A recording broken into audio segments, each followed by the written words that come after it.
വരാൻ പോകുന്ന statistical assistant എക്സാമിനേഷന് prepare ചെയ്ത് തുടങ്ങിയെങ്കിൽ സ്കിപ്പ് ചെയ്യരുതാത്ത ഒരു ടോപ്പിക് ആണ് കോസ്റ്റ് അക്കൗണ്ടിങ്.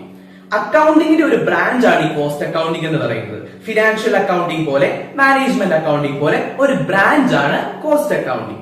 പ്രധാനമായിട്ടും ഒരു ഗുഡ്സിന്റെയോ സർവീസിന്റെയോ കോസ്റ്റ് എത്രയാണെന്ന് മനസ്സിലാക്കാനും അതുപോലെ ഈ കോസ്റ്റിനെ കൺട്രോൾ ചെയ്യാനുമാണ് കോസ്റ്റ് അക്കൗണ്ടിങ് നമ്മൾ ഉപയോഗിക്കുന്നത്. ഈ കോസ്റ്റ് അക്കൗണ്ടിങ് എന്ന ടോപ്പിക്കിൽ പ്രധാനമായിട്ടും ശ്രദ്ധിക്കേണ്ട 3 കാര്യങ്ങളുണ്ട്. അതാണ് മെറ്റീരിയൽ കോസ്റ്റ്, ലേബർ കോസ്റ്റ്, അതുപോലെ തന്നെ ഓവർഹെഡ് കോസ്റ്റ് എന്ന് പറയുന്നത്. ഇവയെ പറ്റി ഒരു പ്രധാനപ്പെട്ട ഒരു ധാരണ അല്ലെങ്കിൽ വ്യക്തമായ ഒരു ധാരണ നിങ്ങൾക്കുണ്ടെങ്കിൽ ഈ ടോപ്പിക്കിൽ നിന്ന് വരുന്ന ക്വസ്റ്റ്യൻസ് ഒക്കെ നിങ്ങൾക്ക് വളരെ ഈസി ആയി തന്നെ ഹാൻഡിൽ ചെയ്യാനായിട്ട് സാധിക്കും. ഇവയെ പറ്റി ഡീറ്റെയിൽ ആയിട്ട് മനസ്സിലാക്കുന്നതിന് ടെക് PSCയുടെ സ്റ്റാറ്റിസ്റ്റിക്കൽ അസിസ്റ്റന്റ് കോഴ്സിലേക്ക് ജോയിൻ ചെയ്യുക.